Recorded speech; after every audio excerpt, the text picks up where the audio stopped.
أعوذ بالله من الشيطان الرجيم بسم الله الرحمن الرحيم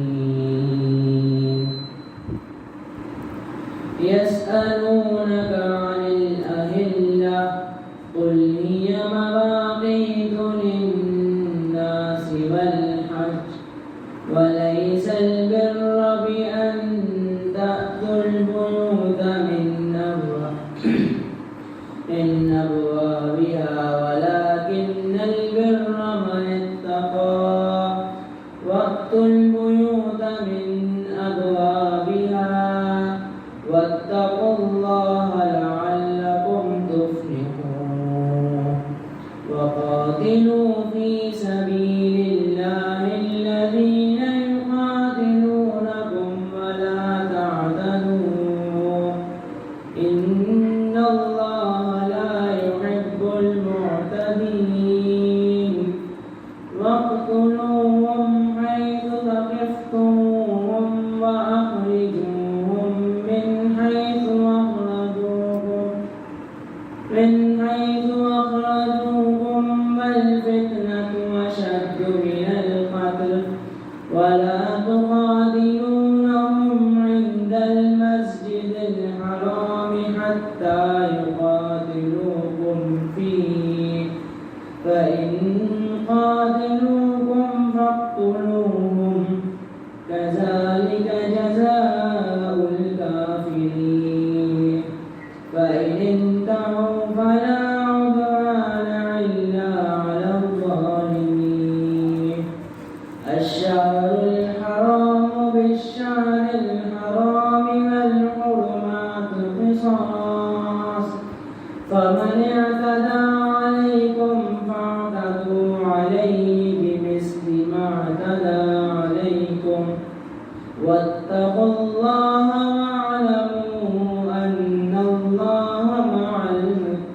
المتقين وأنفقوا في سبيل الله ولا تلقوا بأيديكم إلى التهلكة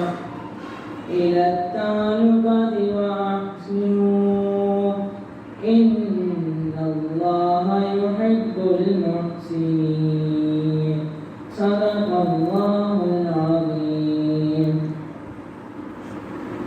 میری آنکھیں ترستی ہیں یا رب میری آنکھیں ترستی ہیں یا رب مجھ کو باغ مدینہ دکھا دے پیار سے زندگی دینے والے پیار سے زندگی دینے والے مجھ کو پیارے نبی سے ملا دے تن پہ کھا کھا کے ظالم کے کوڑے ہنس کے بولے بلال حبشی تن پہ کھا کھا کے ظالم کے کوڑے ہنس کے بولے بلال حبشی میں نہ چھوڑوں گا دامن نبی کا میں نہ چھوڑوں گا دامن نبی کا بے حیا چاہے جتنی سزا دے میری آنکھیں ترستی ہیں یا رب مجھ کو باغ مدینہ دکھا دے پیار سے زندگی دینے والے مجھ کو پیارے نبی سے ملا دے لے کے تلوار فاروق گھر سے قتل کرنے چلے تھے نبی کو لے کے تلوار فاروق گھر سے قتل کرنے چلے تھے نبی کو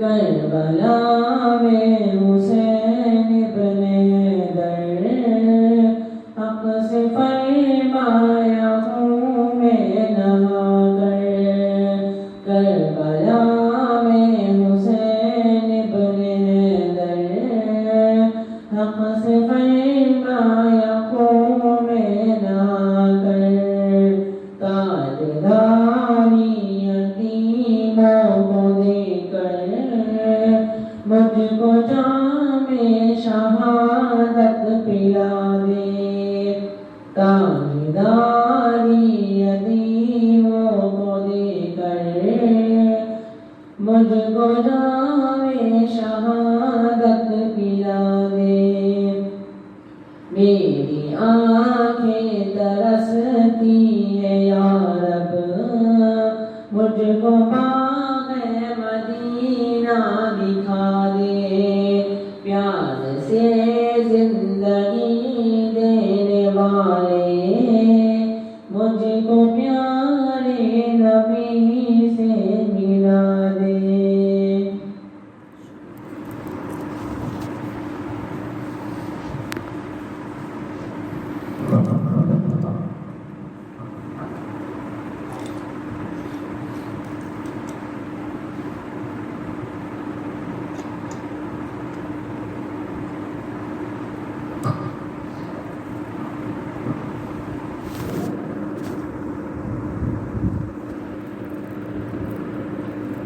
نعبده ونصلي على رسوله الكريم،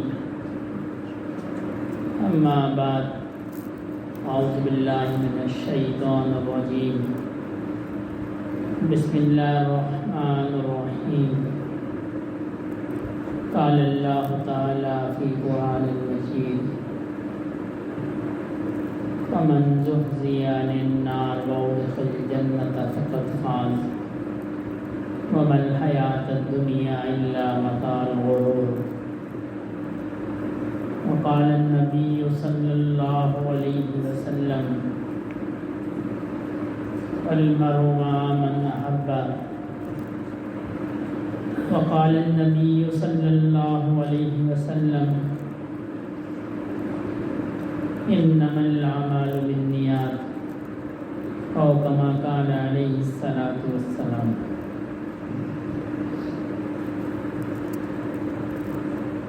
انسان کی زندگی ایک ایسا سفر ہے جو نہ اس نے اپنی مرضی سے شروع کیا اور نہ اس کی مرضی سے ختم ہوگا۔ یہ سفر انسان نے اللہ رب العزت کی مرضی سے شروع کیا اور انہی کی مرضی سے ختم ہوگا۔ انسان اس دنیا میں اپنی مرضی سے نہیں آیا، اللہ کی مرضی سے۔ جب اللہ نے چاہا اس نے اس کو دنیا میں بھیج دیا، اور جب تک اللہ چاہیں گے انسان اس دنیا میں رہے گا، جب وہ چاہیں گے انسان اس دنیا سے چلا جائے گا۔ اس کے پاس بہت سے کام باقی ہوں، بہت اس کو مصروفیت ہو، بہت سی چیزوں کا اس کو انتظار ہو، لیکن جب اللہ رب العزت کی طرف سے بلاوا آئے گا تو پھر وہ یہ نہیں کہہ سکتا کہ مجھے کچھ کام کرنے ہیں، میری بہت مصروفیات ہیں، مجھے وقت چاہیے۔ نہیں، جب بلاوا آئے گا موت کا فرشتہ اس کو پکڑ کے لے جائے گا۔ اس جسم کو اللہ نے مٹی سے پیدا فرمایا ہے، یہ مٹی میں چلا جائے گا، اور روح جو اللہ رب العزت کے یہاں سے آئی ہے وہ واپس وہاں چلے جائے گا۔ اگر انسان کا نیک مقام ہوگا تو علیین میں چلے جائے گی، ورنہ سجلین میں چلے جائے گی۔ یہ ہماری جتنی مصروفیات ہیں، جتنی ہماری پلاننگ ہے، جتنے ہمارے کام ہیں، یہ سب کے سب یہیں رہ جائیں گے، اور ہمیں ایسا لگتا ہے کہ ہماری یہ جو مصروفیات ہیں یہ بہت ضروری ہیں۔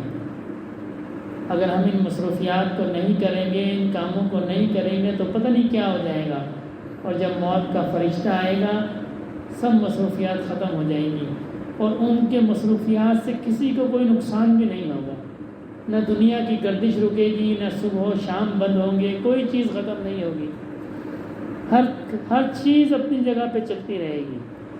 گویا یہ ہمارا صرف گمان تھا کہ دنیا کے کام جو ہیں یہ بہت ضروری ہیں، اگر یہ ضروری ہوتے تو ہمارے جانے کے بعد یہ رک جاتے، یہ رکیں گے نہیں۔ اس پوری کائنات کے اندر ہماری تو کوئی اہمیت ہی نہیں ہے. اور جب انسان اس دنیا میں آتا ہے تو وہ کیا کرتا ہے؟ مختلف لوگوں سے اس کی دوستی ہوتی ہے، مختلف لوگوں سے اس کی بات چیت ہوتی ہے، مختلف طرح کے لوگوں میں وہ اٹھتا بیٹھتا ہے. اور دنیا میں انسان دوست بنانا اس کو پسند کرتا ہے جس کے پاس مال و دولت ہو، جس کے پاس مرتبہ ہو، جس کے پاس مقام ہو. لیکن رسول اللہ صلی اللہ علیہ وسلم نے فرمایا انسان کے 3 طرح کے دوست ہوتے ہیں. ایک دوست انسان کا مال ہے. کون ہے؟ مال ہے. یعنی مال سے انسان کو محبت ہوتی ہے، ساری زندگی اس کو کمانی. یہ سب سے پہلا دوست ہے انسان کا. مال و دولت انسان کا سب سے پہلا دوست ہے. انسان کو ان سے بڑی محبت ہوتی ہے اور ساری زندگی انسان ان دوستوں کے پیچھے بھاگتا رہتا ہے. فرمایا یہ جو دوست ہے یہ انسان کی موت تک اس کے کام آتا ہے بس. یعنی جس وقت انسان کی روح قضا ہوئی، روح قبض ہوئی، اسی وقت اس نے دوستی توڑ دی. کیوں؟ کہ اب یہ مال اس کا نہیں رہا، یہ مال اس کے وارثوں کے پاس چلا گیا. ساری زندگی اس نے اس سے مضبوط دوستی کی، صبح سے لے کے شام تک وہ اس کے چکر میں پڑا رہا. اور اس نے کب تک ساتھ دیا؟ جیسے ہی جسم سے روح قبض ہوئی اس کی دوستی ٹوٹ گئی. یہ کسی کام کا نہیں رہا، اس کا دوست ہی نہیں رہا. مال کس کا ہو گیا؟ مال پرایا ہو گیا، وارثوں میں بٹ گیا. یہاں تک کہ اگر کوئی وصیت کرنا چاہے کہ جی میرا اتنا میں نے مال کمایا ہے، وہ لکھ کے چلے جائے کہ جی میری فلاں اولاد کو اس میں سے سارا دے دینا یا اتنا حصہ دے دینا، وہ بھی شرعاً تسلیم نہیں کیا جائے گا. اس کو اتنا بھی اختیار نہیں رہا کہ اپنے جانے کے بعد وہ اس مال کو کسی کے حوالے کر دے. وہ کسی کے حوالے نہیں کر سکتا. وہ اللہ کے بتائے ہوئے طریقے پہ وہ تقسیم ہو جائے گا کیونکہ وہ اس کا مالک ہی نہیں رہا. اس سے اس کی دوستی جو تھی، جو اس سے اس کی تعلق جو تھا، وہ صرف زندگی تک تھا بس. جب اس کی سانس بند ہو گئی اس کا تعلق ختم ہو گیا. یہ انسان کا پہلا دوست ہے. فرمایا انسان کے دوسرے دوست جو ہیں وہ اس کے دوست، احباب، یار، دوست، رشتہ دار، گھر والے، یہ ان سے دوسرے درجے کی دوستی ہے. ایسے ہی ہمارا مشاہدہ ہے. سب سے پہلے ہم پیسے کے پیچھے بھاگتے ہیں، پھر ہمارے یار دوست ہیں. فرمایا جو دوسرے دوست ہیں یہ اس کی قبر تک اس کے ساتھ جاتے ہیں. یہ اتنا اکرام ضرور کرتے ہیں کہ بندہ مر جائے. پیسے کی طرح بے وفا اتنے نہیں ہیں، بے وفا تو ہیں لیکن پیسے جتنے بے وفا نہیں ہیں. وہ تو روح نکلتے ہی بے وفا ہو گیا، اس نے چھوڑ دیا ساتھ، اب وہ اس کا رہا ہی نہیں، اس کے کسی کام کا نہیں رہا. یہ جو دوست احباب ہیں، اس کے رشتہ دار ہیں، اس کے بہن بھائی ہیں، یہ دوسری دوستی ہے اس کی، یہ اس کی قبر تک اس کے ساتھ جاتی ہے. یہ اتنا اس کا اکرام کرتے ہیں کہ اس کو نلاتے دلاتے ہیں، اس کو کفن پہناتے ہیں، اس کا جنازہ پڑھتے ہیں اور اس کو قبرستان میں دفنا کے نیچے قبر میں چھوڑ کے واپس آتے ہیں. اس حد تک یہ دوستی وفا کرتے ہیں. لیکن یہ بھی ساتھ نہیں جاتے، یہ بھی ساتھ نہیں جاتے. دنیا میں بیوی کو بڑی محبت کہتی ہے جی میں شوہر کے بغیر رہ نہیں سکتی. شوہر کہتا ہے میں بیوی کے بغیر رہ نہیں سکتا. بچہ کہتا ہے میں ماں کے بغیر رہ نہیں سکتا. ماں کہتی ہے میں بچے کے بغیر رہ نہیں سکتی. لیکن ان سب محبت کے دعووں کے باوجود قبر کے اندر کوئی ساتھ نہیں. یہ جتنی بھی دوستی ہے، جتنی بھی محبت ہے، یہ قبر تک ہمیں چھوڑ کے واپس آ جاتی. اور فرمایا تیسری دوستی کیا ہے؟ تیسرے دوست اس کے نیک اعمال ہیں. سب سے کم دوستی ان سے ہوتی ہے. سب سے پہلے پیسے کے چکر میں، پھر گھر والوں کے چکر میں، اور سب سے آخر میں جو ہے اس کی دوستی نیک اعمال سے ہوتی ہے. اس سے تو دوستی نہیں ہوتی اس کی. فرمایا یہ جو نیک اعمال ہے نا، جن کو دنیا میں وہ سب سے دوستی کی لائن میں سب سے آخر میں رکھتا ہے، یہ اس کے سب سے زیادہ کام آتے ہیں. یہ قبر کے اندر اس کے ساتھ جاتے ہیں. پہلے دوست جان نکلتے ہی بے وفائی کر دی، دوسرے دوست قبر تک چھوڑ کے آئے، اور یہ جو دوست ہیں انسان کے نیک اعمال، یہ قبر تک اس کے ساتھ جاتے ہیں. یہ قبر میں بھی وفا نبھاتے ہیں. حدیث شریف کا مفہوم ہے کہ قبر کے اندر جب فرشتے آتے ہیں عذاب کے، قرآن پاک کی ایک صورت وہاں کے کھڑے ہو جاتی ہے، سورہ مزمل، سورہ ملک وہاں آ کے کھڑی ہو جاتی ہے کہ نہیں میں ان کو عذاب نہیں دینے دوں گی، یہ دنیا میں مجھ سے دوستی نبھایا کرتے ہیں، یہ میرا دوست ہے. دنیا کا کوئی دوست نہیں کہے گا. کل قیامت کے دن جب میدان حشر سجے گا، اچھی سے اچھی جس سے دوستی ہوگی وہ بھی بھاگ جائے گا. کہ ایسا نہ ہو کہ مجھ سے کوئی چیز، مجھ سے کوئی نیکی مانگ لے. یہ بیٹا باپ سے منہ چھپائے گا، باپ بیٹے سے منہ چھپائے گا، دوست دوست سے منہ چھپائے گا، لیکن یہ جو انسان کے نیک عمل ہیں یہ قبر میں بھی اس کے کام آئیں گے، حشر میں بھی اس کے کام آئیں گے، روز محشر میں اس کے کام آئیں گے. یہ انسان کی وہ دوستی ہے جس میں انسان نے دنیا میں سب سے کم اس سے محبت کی، سب سے آخر میں اس کو رکھا. میں پہلے ضروری کام کر لوں پھر نماز پڑھوں گا. ہم صبح اٹھتے ہیں اور جس وقت ہمارا جسم تندرست توانا ہوتا ہے ہم کام پہ چلے جاتے ہیں، ہم مال کماتے ہیں، پھر آگے ہم گھر والوں کو وقت دیتے ہیں. نیک اعمال میں اگر وقت بچ جائے تو پھر ہم نیک عمل کرتے ہیں. اور یہ ایسے دوست ہیں یہ قبر میں بھی کام آئیں گے اور حشر میں بھی کام آئیں گے. ایسے دوست ہیں جس نے اللہ کے قرآن سے دوستی کر لی قبر میں بھی کام آئے گا، نماز سے دوستی کر لی قبر میں کام آئے گی. یہ دوستیاں صرف دنیا تک نہیں ہیں، یہ اعمال قبر تک جاتے ہیں. دنیا کی دوستیاں یہی ختم ہو جاتی ہیں اور ہم ساری زندگی انہی چکروں میں، دنیا کی دوستی میں، مال میں، انہی چکروں میں مستغرق رہتے ہیں. بس جو اعمال ہمارے ساتھ جاتے ہیں ہم ان کو نبھاتے نہیں ہیں، ہم ان سے دوستی نہیں کرتے. قرآن سے دوستی تو الگ بات، نیک عمل تو الگ بات. صرف ان نیک اعمال کا ادب کرنے سے اللہ معاف کرتا ہے، صرف ادب کرنے سے اللہ معاف کر دیتے ہیں. زبیدہ خاتون بڑی مشہور اور خاتون گزری ہیں، ہارون رشید کی ملکہ تھی. اللہ نے بڑا علم دیا تھا، بڑی سمجھ، بڑی عقل والی خاتون تھی. تو انہوں نے ایک نہر بنائی جو بغداد سے لے کر اور مکہ تک، آج بھی اس نہر کے علامات، مکے کے سفر پہ جائیں تو علامات اس کی آج بھی نظر آتی ہیں. کافی عرصہ گزر گیا. تو جب اس نے وہ نہر بنائی تو اس کا جو انجینئر تھا وہ حساب کتاب لے کے اس کے پاس آیا. یہ دریائے دجلہ کے کنارے بیٹھی ہوئی تھی، ملکہ تھی. تو انجینئر نے کہا کہ جی ملکہ سلام، یہ جو ہے یہ اس کی کتاب ہے حساب کتاب کی، یا مجھ سے حساب لیں، مجھے فارغ کریں، میں نے نہر بنا دی، بجٹ کہاں لگایا ہے سارا. تو ملکہ نے اس کے ہاتھ سے کتاب لی اور اس کو دریا میں پھینک دیا اور کہنے لگی کہ جس طرح میں نے تم سے حساب نہیں لیا، میں نے تمہیں اللہ کے لیے حساب نہیں لیا، میں چاہتی ہوں اللہ مجھ سے بھی حساب لے. جب فوت ہو گئی تو کسی نے خواب دیکھا ملکہ بڑی اچھی حالت میں. پوچھا کیا بنا؟ اس نے کہا جی اللہ نے مجھے معاف کر دیا. جس نے خواب دیکھا وہ کہنے لگا آپ نے کام بھی بہت بڑا کیا تھا. یہ جو نہر والی نیکی تھی، حاجیوں کو پانی پلانا، ویسے ہی پیاسے کو پانی پلانا کتنا بڑا ثواب ہے. اللہ نے بنی اسرائیل کی ایک بدکار عورت کو صرف اس لیے بخش دیا کہ وہ کہیں سے جا رہی تھی، ایک کتیا تھی پیاسی، وہ کنویں میں دیکھتی تھی، پانی نکالنے کا کوئی ذریعہ نہیں تھا، تو اس عورت نے اپنا دوپٹہ نیچے پھینکا، اس کو گیلا کیا اور اس جانور کے، اس کتیا کے منہ میں ڈال دیا پانی. صرف اس کی وجہ سے اللہ نے اس کو معاف کر دیا. تو آپ نے تو ماشاءاللہ ایک حاجیوں کو پانی پلانے کے لیے مکہ کے لوگوں کی خدمت کی، اتنی بڑی نیکی تھی، اس لیے اللہ نے آپ کو معاف کر دیا. کہنے لگی نہیں، مجھے اللہ پاک نے اس لیے معاف نہیں کیا، بلکہ ایک دن بیٹھی میں کھانا کھا رہی تھی، اذان کی آواز آئی، مؤذن نے کہا اللہ اکبر.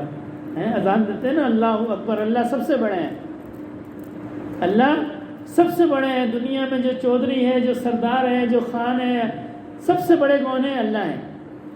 تو اس نے کہا اللہ اکبر، اللہ سب سے بڑے ہیں. میرے سر پہ دوپٹہ نہیں تھا، تو جیسے ہی اذان کی آواز سنی تو میں نے کھانے کو روک دیا اور سر کے دوپٹے کو صحیح کر لیا. اللہ نے مجھے فرمایا تم نے میرے نام کی عزت کی، میں نے تمہیں معاف کر دیا. تم نے میرے نام کی عزت کی، میں نے تمہیں معاف کر دیا. حضرت بشر حافی بڑے مشہور بزرگ ہیں. اس پائے کے بزرگ گزرے ہیں کہ امام احمد بن حنبل رحمۃ اللہ علیہ آپ کے پیچھے پیچھے گھومتے تھے، آپ کے پیچھے پیچھے گھومتے تھے. کسی نے عرض کی کہ حضرت آپ تو فقہ کے بہت بڑے امام ہیں، امام احمد بن حنبل بہت بڑے امام تھے، تو آپ تو اتنے بڑے امام ہو کہ یہ درویش ہے اس کے پیچھے گھومتے ہیں. فرمایا جس خدا کو میں جانتا ہوں اس خدا کو یہ پہچانتے ہیں. اتنے پائے کے بزرگ تھے. اور آپ کی توبہ کا کیا واقعہ ہے؟ شراب پی کے کہیں جا رہے تھے، رستے میں شراب نوشی کیا کرتے تھے، شراب پی کے جا رہے تھے. نیچے نظر پڑی، کاغذ پہ لکھا تھا بسم اللہ الرحمن الرحیم. تو آپ کے دل میں آیا کہ اللہ کا نام ہے اور زمین پہ ہے، اللہ کا نام زمین پہ ہے، اتنی بڑی ذات ہے اور اس کا نام زمین پہ کسی ظالم نے پھینک دیا۔ آج ہم تو غور ہی نہیں کرتے، اخبار پڑھتے ہیں یوں پھینک دیا، پکوڑے والے نے بھی اخبار بیچ دیا، کسی نے نہیں دیکھا کہ اس پہ کیا نام لکھا ہے۔ یہ اللہ کا ایسی برکت والا نام ہے کہ جب تک اللہ کا نام قائم رہے گا اللہ اس کائنات کو قائم رکھیں گے۔ ایسا برکت والا نام ہے جس کو ہم زمین پہ پھینک دیتے ہیں، ہماری توجہ ہی نہیں ہے۔ ہم اخبار میں لکھ دیتے ہیں، کاغذ پہ لکھ دیتے ہیں اللہ۔ امام غزالی رحمۃ اللہ علیہ کے حالات میں آتا ہے، باتھ روم میں جب جاتے تھے بیت الخلاء کے اندر تو قلم کو جو ہے وہ جس طرح ہماری عادت ہوتی ہے جیب میں لگانے کی، تو آپ نکال کے باہر پھر جایا کرتے تھے کہ اس قلم سے میں اللہ کا نام لکھتا ہوں، اس کو گندگی والی جگہ پہ نہیں لے کے جا سکتا۔ یہ ادب کا عالم تھا کہ اللہ کا نام تو دور کی بات ہے، اس قلم کو نہیں لے کے جایا کرتے تھے جس قلم سے کتابیں لکھتے تھے، اس قلم کو نہیں لے کے جاتے تھے کہ اس سے میں نے اللہ کا نام لکھنا ہے۔ تو حضرت بشر حافی نے اس کو اٹھایا، عطر خریدا 1 درہم یا دینار کا، اور اس پہ ملا اور اس کو کسی اچھی اونچی جگہ پہ رکھ دیا، اور کوئی نیک کام نہیں کیا، بس یہ ایک کام کیا، اللہ کے نام کا ادب کیا۔ حضرت حسن بصری رحمۃ اللہ علیہ اپنے وقت کے بہت بڑے امام تھے، بہت بڑے صوفی تھے، بہت بڑے صوفی تھے۔ لفظ صوفی ہی آپ سے شروع ہوا ہے۔ یہ جو صوفی کا لفظ ہم سنتے ہیں، بعض محققین نے لکھا ہے کہ حضرت حسن بصری رحمۃ اللہ علیہ سے شروع ہوا ہے، اس سے پہلے کسی کو صوفی نہیں کہتے تھے، حسن بصری سے یہ لفظ شروع ہوا۔ اتنے بڑے صوفی ہیں، اتنے بڑے تصوف کے امام ہیں، خواب میں آپ کو حکم ہوا جاؤ بشر حافی کے پاس جاؤ اور ان کو فیض دو، ان کے سینے کو صاف کرو۔ دوپہر کا وقت تھا، حضرت کیلولہ فرما رہے تھے ظہر کی نماز کے بعد، یہ سنت طریقہ ہے ظہر کے بعد سونے کا۔ آج انگریزوں نے ہمارے سارے نظام کو الٹا پلٹا کر دیا۔ صبح ہم اٹھ جاتے ہیں، لیٹ اٹھتے ہیں، پھر ڈیوٹی پہ بھاگ جاتے ہیں۔ وہ جو سونا آرام کا وقت ہے جو ظہر سے عصر کا یا تھوڑی دیر تک کا، وہ ہم مصروفیت میں گزار دیتے ہیں۔ پھر عشاء تک ہماری یہ حالت ہوتی ہے کہ ہم عشاء نہیں پڑھ سکتے، پھر عشاء پڑھ کے سوتے ہیں، رات کو اٹھ نہیں سکتے کیونکہ سارے دن میں تو ہم جاگے ہوتے ہیں۔ سارے کام انہوں نے ہمارے الٹے کر دیے۔ تو وہ دوپہر میں سو رہے تھے، وہاں ان کے گھر تشریف لائے، دروازہ بجایا تو انہوں نے پوچھا کون؟ فرمایا کہ حسن۔ انہوں نے فٹافٹ دروازہ کھولا کہ وقت کا اتنا بڑا امام اور میرے دروازے پر، عرض کی کہ حضرت آپ مجھے بلا لیتے، آپ کیوں میرے دروازے پہ آئے، آپ مجھے بلا لیتے۔ فرمایا نہیں، مجھے اللہ نے بھیجا ہے تمہارے پاس، تم نے ایسی نیکی کی ہے اللہ نے مجھے تمہارے پاس بھیجا، جاؤ بشر کا دل صاف کرو۔ اور پھر اللہ نے ایسی اس میں اپنی محبت اتاری، ایسی محبت اتاری، زمین پہ چپل نہیں پہنتے تھے، ننگے پاؤں جایا کرتے تھے کہ یہ اللہ کی بنائی ہوئی زمین ہے، اس پہ چپل نہیں پہننی ہے، ننگے پاؤں۔ اسی لیے آپ کو حافی کہتے تھے، حافی کہتے ہیں ننگے پاؤں والے، بغیر چپل والے کو، بشر حافی۔ اور جس جگہ پہ حضرت کے پیر لگتے تھے وہاں پہ جانور بھی گندگی نہیں کرتے تھے، جہاں حضرت کے پیر لگ جاتے تھے وہاں جانور گندگی نہیں کرتے تھے۔ جو ادب کرتا ہے اللہ پھر اس کو مقام عطا کرتا ہے۔ وہ کہتے ہیں نا با ادب با نصیب اور بے ادب بے نصیب۔ شاہ عبد القادر جیلانی رحمۃ اللہ علیہ بہت بڑے بزرگ ہیں، غوث اعظم ان کے نام کے آگے لکھتے ہیں، غوث اعظم۔ اور وہ کس وجہ سے بنے؟ اپنے ادب کی وجہ سے۔ 3 دوست تھے، یہ تینوں مدرسے میں پڑھا کرتے تھے۔ ابو سعید نامی ایک بزرگ ان کے شہر میں آئے تو تینوں دوستوں نے پروگرام بنایا، جی چلتے ہیں حضرت سے ملنے۔ ایک دوست نے سوچا کہ کیا یہ اللہ والے ہو، کیا بزرگ، میں تو عالم ہوں، میں پڑھ رہا ہوں، میں طالب علم ہوں، میں ان سے کوئی مشکل سوال کروں گا اور جواب تو ان کو آئے گا نہیں، یہ تو صوفی آدمی ہے۔ جب جواب نہیں آئے گا تو پھر میں ان کو ذرا ذلیل کروں گا، جس کو ہم کہتے ہیں نا ٹائٹ کروں گا، ٹائٹ۔ اور دوسرے نے سوچا کہ چلو دیکھ لیتے ہیں کیسے ہیں، اللہ والے بھی ہیں کہ نہیں ہیں، دیکھنے میں کیا حرج ہے۔ تیسرے شاہ عبد القادر جیلانی رحمۃ اللہ علیہ تھے۔ کس نیت سے گئے؟ اس نیت سے گئے کہ میں جاتا ہوں ان کی صحبت میں بیٹھوں گا، ان سے کوئی فیض حاصل کروں گا، کوئی اللہ اللہ سیکھوں گا ان سے، ادب کی نیت سے گئے۔ جب وہاں پہنچے حضرت کی مسجد میں، اندر تینوں طالب علم ہیں، تشریف لائے، اللہ والوں کو اللہ نے بصیرت دی ہوتی ہے، اس کو دیکھا پہلے والے کو، اس سے کہنے لگے، فرمانے لگے تمہارا یہ سوال تھا اور اس کا یہ جواب ہے، اس کا یہ جواب ہے، اور تم کافر ہو کے مرو گے،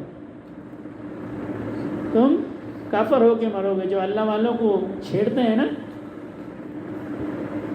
امام احمد بن حنبل کو ایک دفعہ امام شافعی رحمۃ اللہ علیہ نے کہا کہ بشر عافی کا امتحان لیتے ہیں، بشر عافی کا امتحان لیتے ہیں۔ امام شافعی شاگرد تھے، بشر عافی کا امتحان، انہوں نے کہا کہ نہیں، ضرورت نہیں ہے، منع کیا، انہوں نے فرمایا حضرت لینے دیں، چلے گئے بشر عافی کے پاس، عرض کی کہ حضرت ایک بندہ ہے، اس سے نماز قضا ہو گئی ہے، دن میں کسی وقت اس سے نماز قضا ہو گئی، لیکن اس کو یہ یاد نہیں ہے کہ کس وقت کی نماز قضا ہوئی ہے، نماز اس سے قضا ہو گئی لیکن اس کو یہ یاد نہیں رہا کہ مجھ سے کس وقت کی نماز قضا ہوئی، تو اب وہ کیا کرے؟ تو بشر عافی جو ہیں بالکل ان پڑھ تھے، ساری زندگی اللہ کی غیر پسندیدہ کاموں میں گزاری، اللہ کو ادا پسند آ گئی بس، تو ان پڑھ تھے، بالکل علم حاصل نہیں کیا تھا۔ پوچھا جی کیا کریں؟ ایک نماز قضا ہو گئی لیکن پتہ نہیں ہے کون سی۔ حضرت نے فرمایا جس کا دل اتنا غافل ہو کہ اس کو یہ بھی پتہ نہ چلے کہ مجھ سے کون سی نماز قضا ہوئی، تو اس کو ساری نمازیں پڑھنی ہیں، اس دن کی ساری نمازیں قضا کرنی ہیں، اور فقہ کا بھی یہی حکم ہے۔ تو امام احمد بن حنبل رحمۃ اللہ نے امام شافعی کی طرف دیکھا، فرمایا سن لو، میں نے کہا تھا نا نہیں چھوڑو۔ فرمایا جس کا دل اتنا غافل ہو کہ اس کو یہ نہ پتا ہو کون سی نماز چھوٹ گئی تو اس کو ساری پڑھنی ہے۔ پھر تو حضرت نے فرمایا پہلے شخص کو کہ تمہارا یہ سوال تھا، اس کا یہ جواب ہے، اور تم کافر ہو کے مرو گے، اور دوسرے سے فرمایا کہ تم مجھے چیک کرنے آئے تھے، یہ تمہاری نیت تھی، دنیا تمہارے کان تک پہنچ جائے گی، مرو گے مسلمان، اس لیے کہ تحقیر کی نیت نہیں تھی، ذلیل کرنے کی نیت نہیں تھی، گستاخی کی نیت نہیں تھی، تمہارے دنیا کان تک پہنچ جائے گی۔ اور شاہ عبد القادر جیلانی رحمۃ اللہ علیہ سے فرمایا کہ ایک وقت آئے گا تم کہو گے میرا جو قدم ہے وہ دنیا میں جتنے اللہ والے ہیں سب کی گردنوں پہ ہے میرا قدم، سب کی گردنوں پہ، یعنی سب میرے زیر ہیں۔ ایسا وقت آئے گا، اس وقت طالب علم تھا، ان کو نہیں پتا تھا میرے پاس ایسا مجھے ایسا مقام ملے گا، یہ ان بزرگوں کی دعا تھی۔ تو جو پہلا شخص تھا سارے مدرسے میں پڑھتے تھے، پڑھا، ڈگری لی، اور مناظرے کی فیلڈ میں نکل گیا، عیسائیوں سے مناظرے کیا کرتا تھا، اور بہت ذہین تھا، مناظرے والا تو ویسے ہی تیز ہوتا ہے۔ تو عیسائیوں سے مناظرہ کر رہا تھا، اس کی بادشاہ کی بیٹی پہ نظر پڑی، بس آنکھوں کا بھی تو زنا ہے نا، صرف دل کا، حدیث شریف کا مفہوم ہے زنا صرف نفس کا نہیں ہے، آنکھوں کا بھی زنا ہے، زبان کا بھی زنا ہے، کانوں کا بھی زنا ہے، دل کا بھی زنا ہے۔ یہ بد نظری جو ہے یہ آنکھوں کا زنا ہے، غلط بات سننا یہ کانوں کا زنا ہے، دل میں غلط خیالات لانا یہ دل کا زنا ہے۔ تو لڑکی پہ عاشق ہو گیا، بادشاہ نے کہا جی عیسائی مذہب اختیار کرتے ہو تو میں دیتا ہوں، اس نے کہا جی ٹھیک ہے، مرتد ہو گیا اور اسی حال میں مر گیا۔ اور جو دوسرا تھا وہ بھی ذہین تو سارے ہی تھے شاگرد، تو وہ بادشاہ کا خاص مصاحب بن گیا، بادشاہ نے اس کو اپنا خاص وزیر بنا لیا، خاص مصاحب بنا لیا، رہا تو ایمان کی حالت میں، لیکن بادشاہوں کا حال تو سب کو پتہ ہے، تو دنیا اس کے کان تک پہنچ گئی۔ اور یہ تھے شاہ عبد القادر جیلانی رحمۃ اللہ علیہ، جب فارغ ہوئے تو سوچا میں اپنے گاؤں جاتا ہوں، پھر وہاں میں کسی اللہ والے کو پکڑتا ہوں، کسی کے ہاتھ میں بیعت ہوتا ہوں۔ جب گھر نکلے تو ساتھ میں ایک اور مسافر ساتھ ہو گیا۔ اب حدیث شریف کا مفہوم ہے 2 بندے بھی ہوں تو ایک کو امام بنا لیں، جب سفر میں 2 بندے بھی ہوں تو ایک کو امام بنا لیں، دوسرا اس کی اطاعت کرے۔ آپس میں بات چیت ہوئی تو جو دوسرے ساتھی تھے ان کو امام بنا لیا، یہ مقتدی ہو گئے۔ تھوڑی دور آگے چلے تو وہ کہنے لگے تم یہاں ٹھہرو، میں بھی آتا ہوں۔ ان کو امام بنایا تھا، کوئی بیعت نہیں ہے، کوئی ہاتھ میں ہاتھ نہیں دیا، صرف سفر میں جا رہے ہیں اور ان کو امام بنا لیا، ان کو امیر بنا لیا. انہوں نے کہا تم ٹھہرو میں آتا ہوں، اور چلے گئے، اور 1 سال کے بعد واپس آئے. 1 سال. عہد وفا بھی کوئی نہیں ہے. یا تو ہونا عہد وفا ہو کہ جی میں نے ہاتھ میں ہاتھ دے دیا. آج تو شیخ صاحب بھی اگر بٹھا دے تو سال بعد کوئی مرید واپس نہیں ملے گا وہاں پہ. یہ میں شرطیہ کہتا ہوں. وہ تو اس کے شیخ میں نہیں ہے، ان کے صرف امیر ہیں، دوستی رستے میں صرف امیر بنا لیا.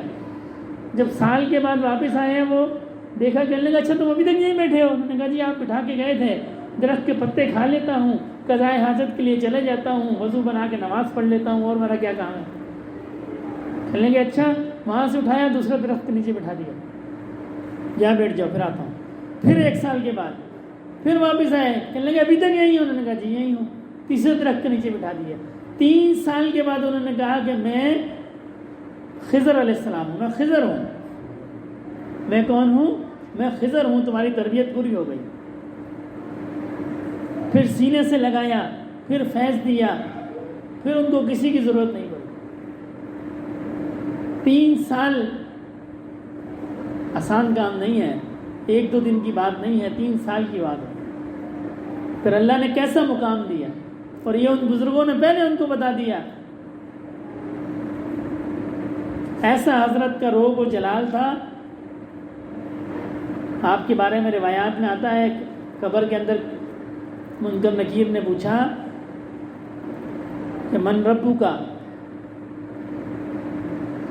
تو آپ نے فرمایا کہ میرا رب وہ ہے جب آدم علیہ السلام کو تم لوگ سجدہ کر رہے تھے تو میں ان کی پیٹھ سے دیکھ رہا تھا. ایسا اللہ نے آپ کو مقام عطا فرمایا. اللہ کے قرب کے مقام کی کوئی انتہا نہیں ہے. اللہ کے قرب کے مقامات کی کوئی انتہا نہیں ہے. اتنے اللہ کے قرب کے مقامات ہیں، ان کی کوئی انتہا. لیکن پہلی سیڑھی کیا ہے؟ پہلی سیڑھی ادب ہے. یہ پہلی سیڑھی ہے ادب. بغیر ادب کے میں نے کسی کو کامیاب ہوتے نہیں دیکھا. یہ پہلی سیڑھی ہے. جو بندہ ادب کرتا ہے اللہ اس کو اونچا کرتا ہے. جو اللہ کے لیے تواضع اختیار کرتا ہے اللہ اس کو اونچا کرتا ہے. تو دعا فرمائے اللہ رب العزت ہمیں ادب عطا فرمائے، ہمیں صحیح دوست عطا فرمائے، ہمیں اس دنیا میں ایسے رہنے کی توفیق عطا فرمائے جیسے اللہ پاک چاہتے ہیں. وما علینا الا البلاغ. تمام ساتھی 3 دفعہ استغفار، 10 دفعہ درود شریف، 10 دفعہ تیسرا کلمہ، 11 دفعہ سورہ اخلاص اور 1 دفعہ سورہ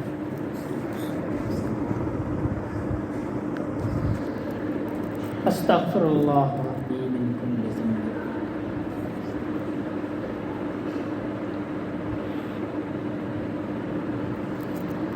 سبحان اللہ والحمد للہ ولا الہ الا اللہ واللہ اکبر ولا حول ولا قوة الا باللہ.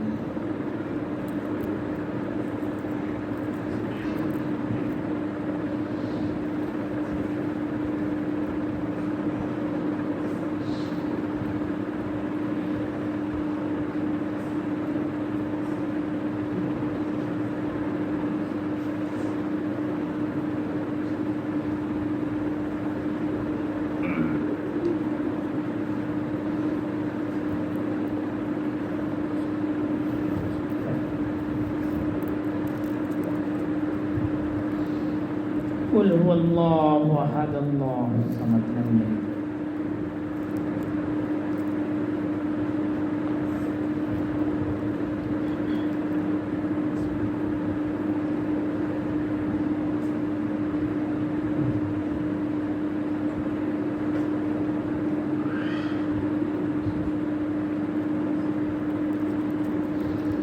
صلی اللہ علیہ طه.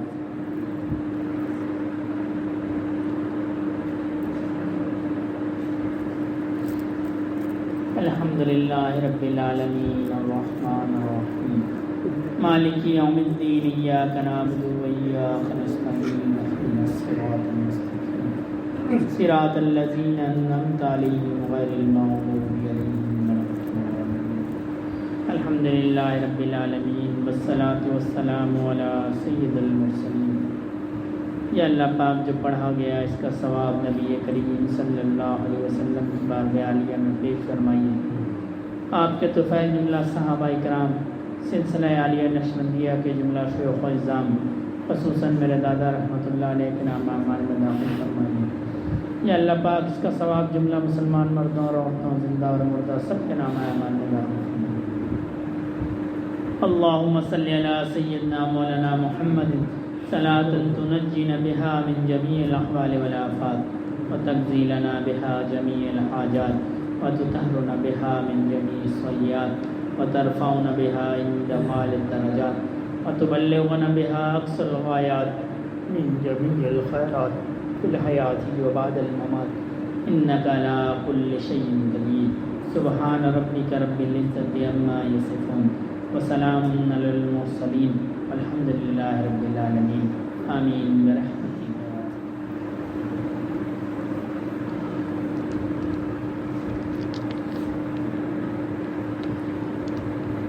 ساتھی آنکھوں کو بند کر لیں، توجہ دل کی طرف کر لیں، دل کی توجہ اللہ رب العزت کی ذات کی طرف رکھیں۔ اللہ کی ذات تو اتنی محبت والی ہے، جب بندہ اللہ کو ایک دفعہ پکارتا ہے اللہ اس کو جواب میں اللہ بھی پکارتا۔ بندہ بندوں کی محفل میں اللہ کو یاد کرتا ہے، اللہ فرشتوں کی محفل میں اس کو یاد کرتا ہے۔ فاذکرونی اذکرکم، اللہ فرماتے ہیں تم مجھے یاد کرو میں بھی تمہیں یاد کروں۔ ایک حدیث شریف کا مفہوم ہے، بخاری شریف کی حدیث ہے، جب بندہ اللہ کو یاد کرتا ہے تو اللہ اس کے ساتھ ہوتے ہیں، اس کے پاس ہوتے ہیں۔ اللہ کی تو ایسی محبت کرنے والی ذات ہے۔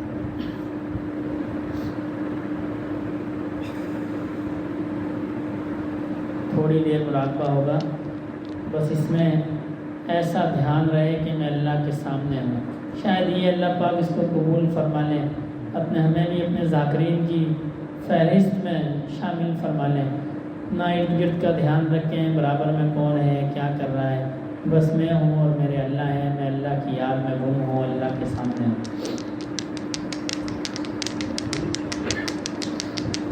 انما المؤمنون الذين اذا ذكر الله وجلت قلوبهم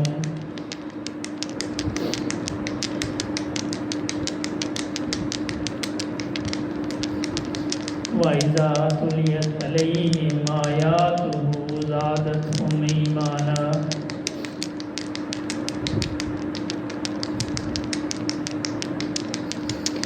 وَعَلَىٰ رَبِّهِمْ يَتَوَكَّلُونَ۔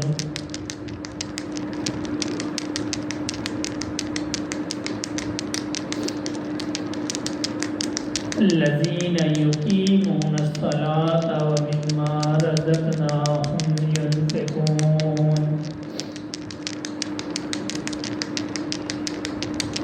اللہ اللہ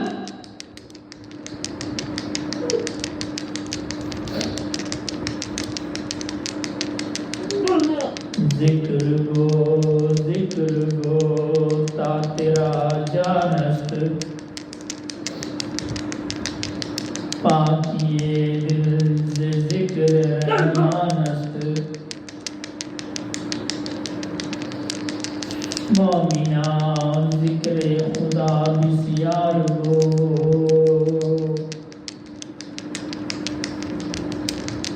مومنان ذکر خدا بسیار گو، تابع بھی درد و عالم آگرو،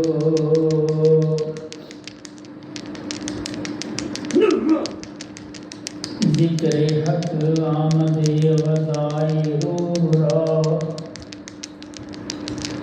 ذکر حق مرہم دل مجروح را، اللہ اللہ اللہ۔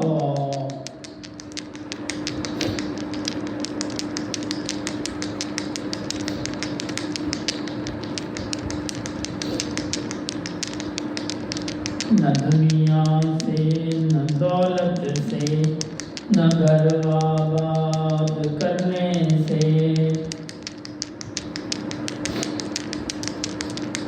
نہ دنیا سے نہ دولت سے نہ گھر آباد کرنے سے،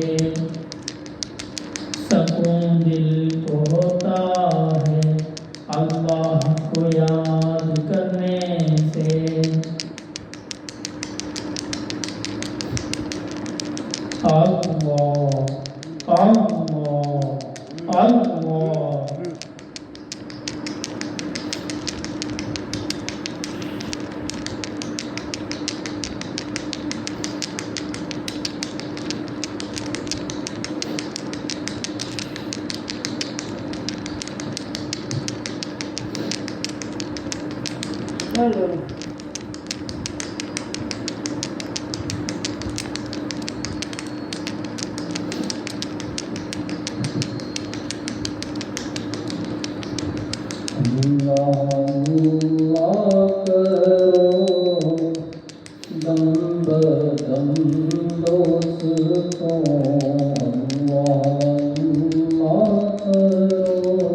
میری زندگی کا حاصل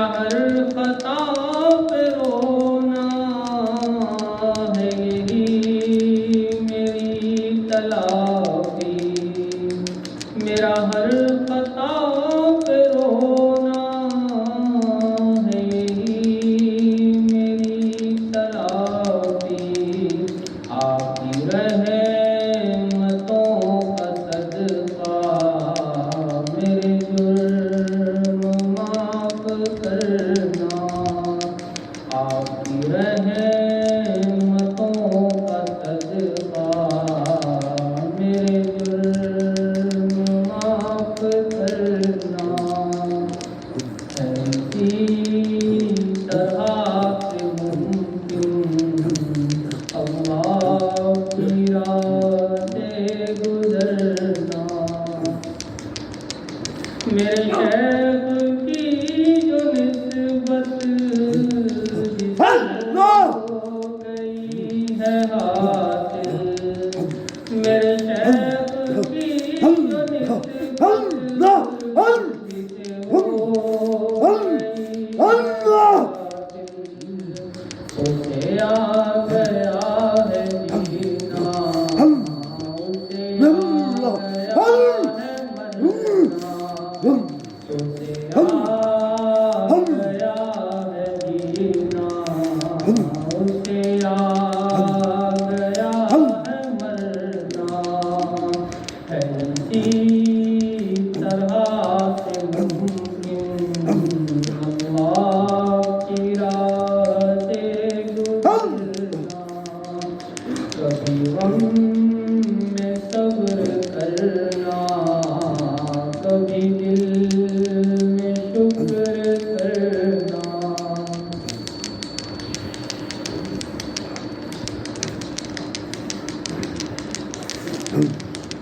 اللہ اللہ اللہ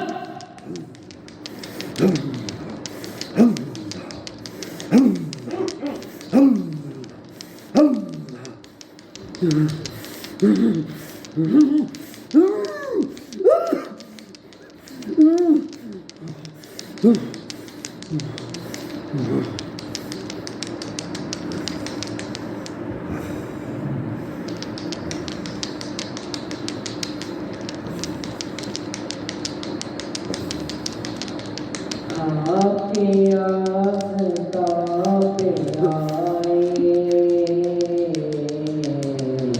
آپ کی یاد سے ملائی، آپ کی آستا پہ آئے،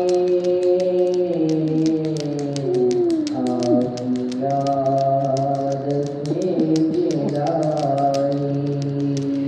رکھے خدا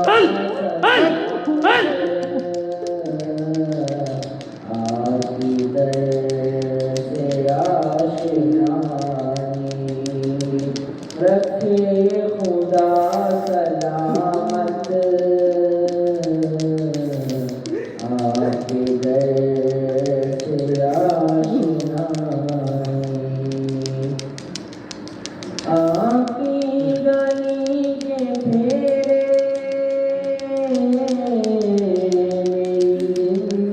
زندگی بہار،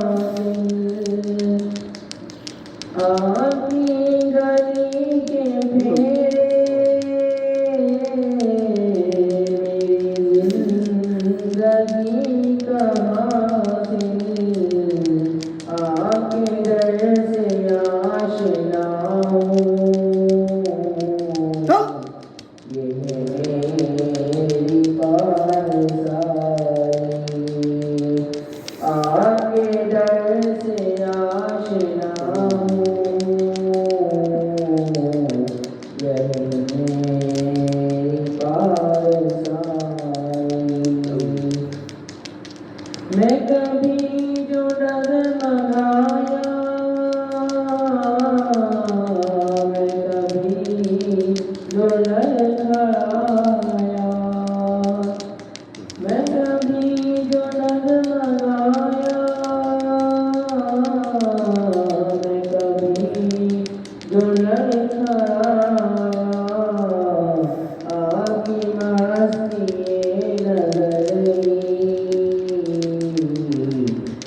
دکھانے کو آئی آپ کی مستی نظری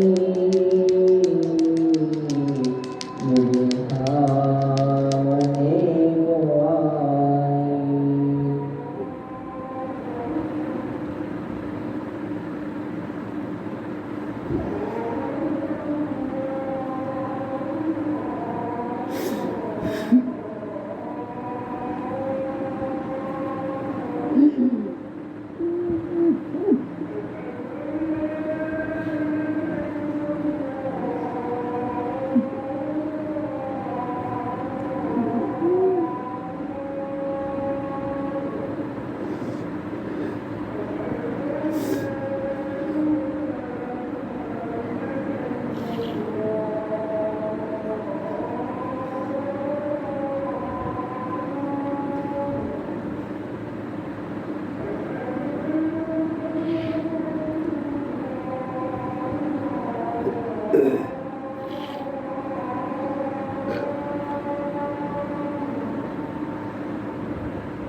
آپ کی آستاں پہ آئے آپ کی یاد دلائی رکھے خدا سلامت آپ کی در سے آشنائی.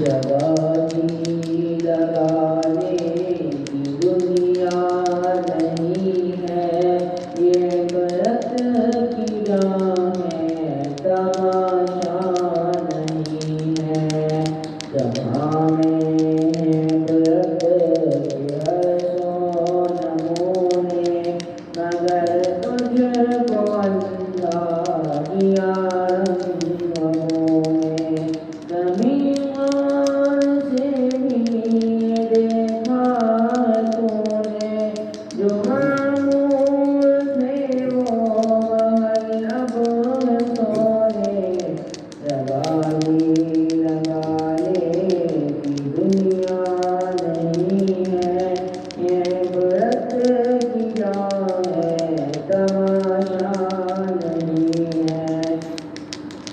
ملے خواب میں نشا کیسے کیسے مکی ہو گئے نامگا کیسے کیسے ہوئے نام بے نشا کیسے کیسے زمین کھا گئی نو جوان کیسے کیسے لگانی لگا والے کی دنیا نہیں ہے، یہ عبرت کی جا ہے، تماشا نہیں ہے۔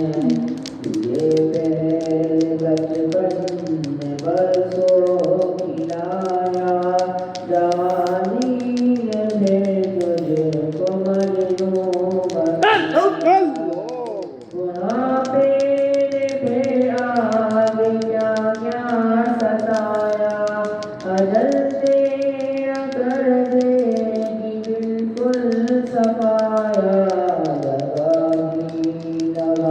دے کہ دنیا نہیں ہے، یہ عبرت کی جا ہے، تماشا نہیں ہے۔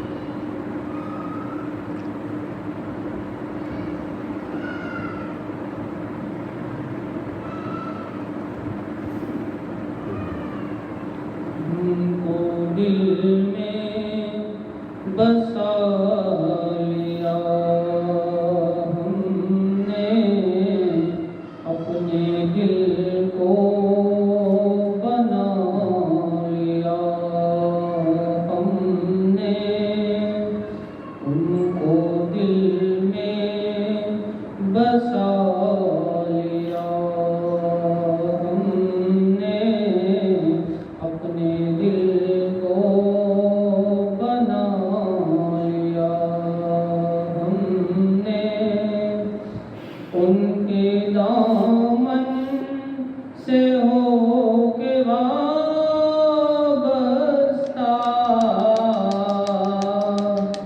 ان کے دامن سے ہو کے وابستہ،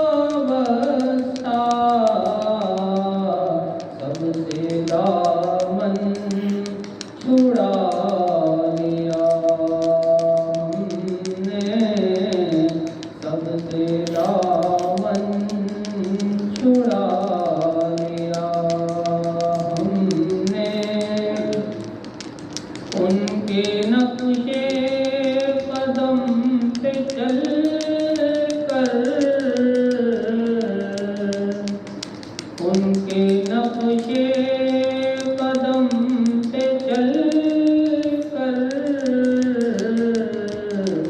اپنی منزل کو پا لیا ہم نے، اپنی منزل کو پا لیا ہم نے، تاجور تھی جہاں پہ سائل ہیں،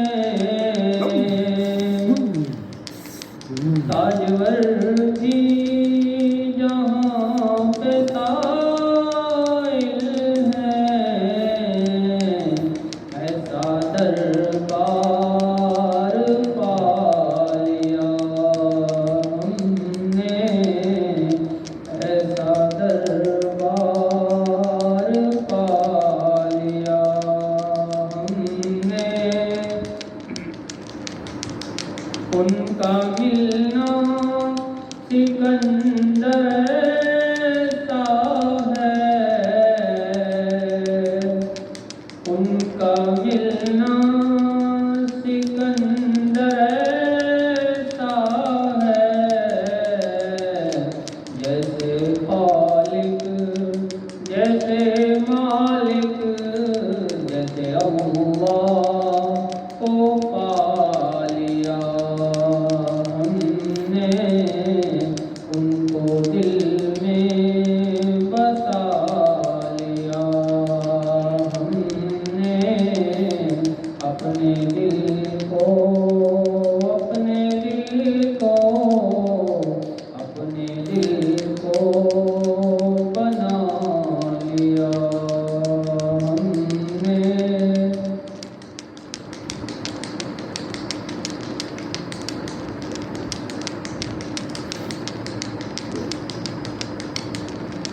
دعائے خیر الحمدللہ رب العالمین الرحمن الرحیم مالک یوم الدین ایاک نعبد و ایاک نستعین اهدنا الصراط المستقیم اهدنا الصراط المستقیم اهدنا الصراط المستقیم صراط الذین انعمت علیہم غیر المغضوب علیہم ولا الضالین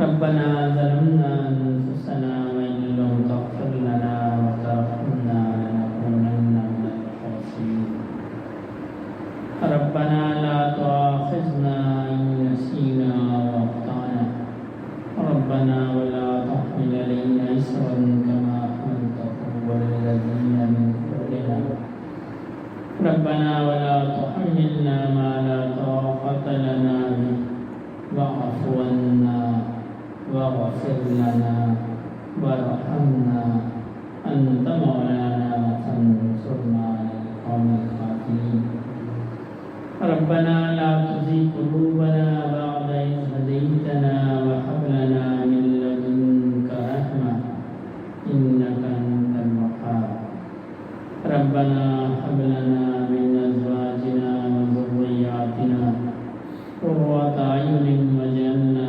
للمتقين إماما رب ارحمهما كما ربياني صغيرا اللهم حاسبني حسابا يسيرا اللهم حاسبني حسابا يسيرا اللهم حاسبني حسابا يسيرا اللهم إنا على ذكرك وشكرك وحسن عبادتك اللهم إنك عفو تحب العفو فاعف عنا اللهم اغفر لنا قبل الموت وارحمنا عند الموت ولا تعذبنا بعد الموت ولا تحاسبنا يوم القيامة إنك على كل شيء قدير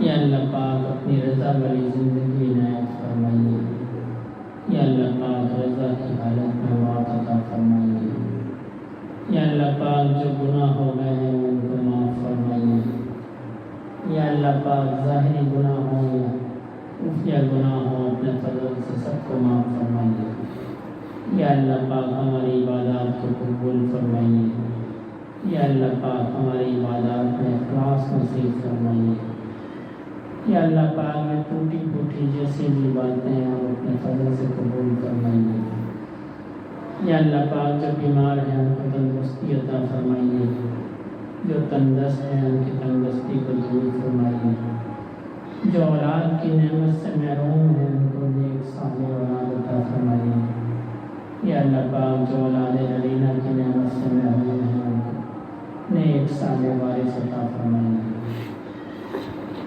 یا اللہ پاک